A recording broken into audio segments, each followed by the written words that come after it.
నిన్ను శపించువారు శపింపబడుదురు, నిన్ను దీవించువారు దీవింపబడుదురు. ఆదికాండము 27వ అధ్యాయము 29వ వచనము. నీ పక్షాన ఉన్న దేవుడు నిన్ను ప్రేమించి నిన్ను ప్రత్యేకపరిచి నీకు ఈ వాగ్దానాన్ని అనుగ్రహించుచున్నాడు.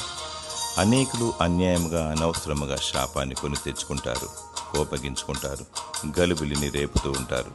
కారణము లేకుండా ఈర్ష్య, కక్ష, క్రోధమును కలిగి దేవునిచే శపింపబడతారు. నీవైతే దేవుని స్తుతించాలి, నీ శత్రువులను దీవించాలి, వారి రక్షణకై ప్రార్థించాలి. నిన్ను ముట్టినవాడు నా కంటిపాపను ముట్టినవాడే అని దేవుడు అంటున్నాడు. కనుపాపల ఆయన నిన్ను కాపాడుచున్నాడు. దేవుని స్తుతించు.